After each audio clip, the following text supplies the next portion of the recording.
पावसाळी संध्याकाळ. सरीवर सरी कोसळतायत. मातीचा छान सुवास दरवळलाय. दूरवरून ऐकू येणाऱ्या लता दीदींच्या ओ सजनाची धून मनाला भुरळ घालते.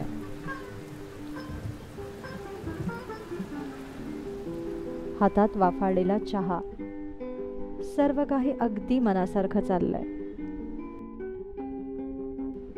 पण तरीही या मैफिलीत काहीतरी कमी आहे. कांदा भजी? हो, कांदा भजीच.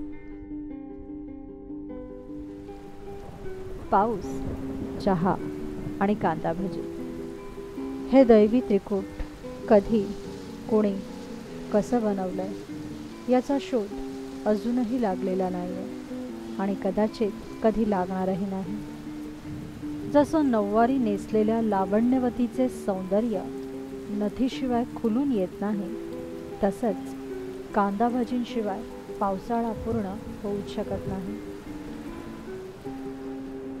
त्यामुळे पावसाळ्यात कांदा भजी बनवणं ही एक अलिखित परंपराच होऊन बसली आहे. चला तर मग आज बनवूया पावसाळा विशेष कांदा भजी.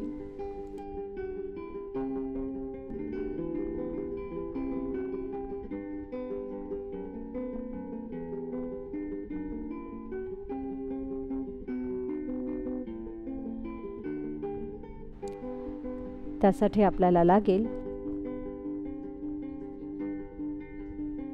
एक मोठा कांदा, 2 हिरव्या मिरच्या, 1 वाटी बेसन, कोथिंबीर, चिमूटभर ओवा, 1 चमचा हळद, चवीपुरतं मीठ आणि तळणीसाठी तेल. सर्वप्रथम कांदा उभा चिरून घ्या.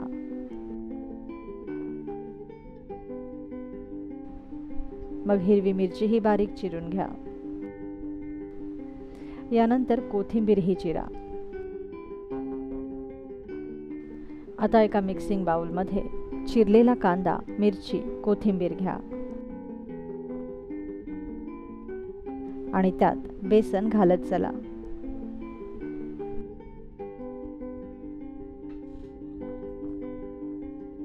मग यात मीठ, हळद आणि चिमूटभर भाजलेला ओवा घाला. हे मिश्रण चांगलं मिक्स करा.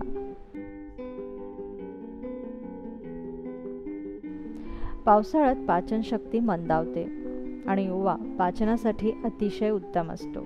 म्हणून आपण कांदा भजीमध्ये खास करून भाजलेल्या ओव्याचा वापर करत आहोत. कांदा भजीच्या या पिठात पाणी घालता कामा नये.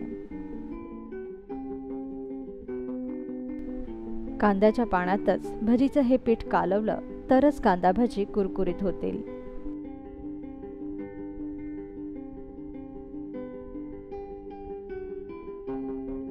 आता भजीचं पीठ तयार झालं की लोखंडी कढईत तेल तापवायला ठेवा.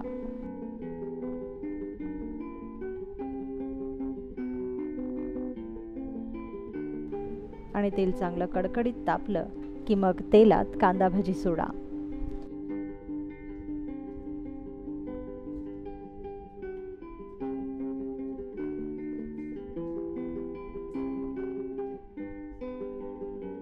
भजी तेलात सोडताना आच मोठी असू द्या आणि भजी तेलात सोडल्यानंतर मंद आचेवर ही भजी तळून घ्या.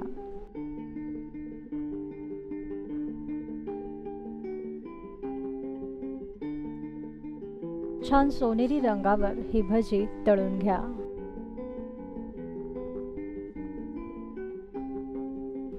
तयार झाली मॉन्सून स्पेशल कुरकुरीत कांदा भजी.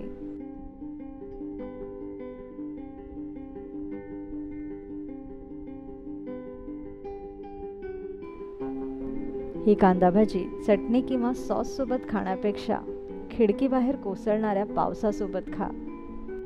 बघा किती चवदार लागते ते. मग यंदाच्या पावसाळ्यातील एखादी तरी संध्याकाळ घालवा चहा व कांदा भजीच्या सहवासात.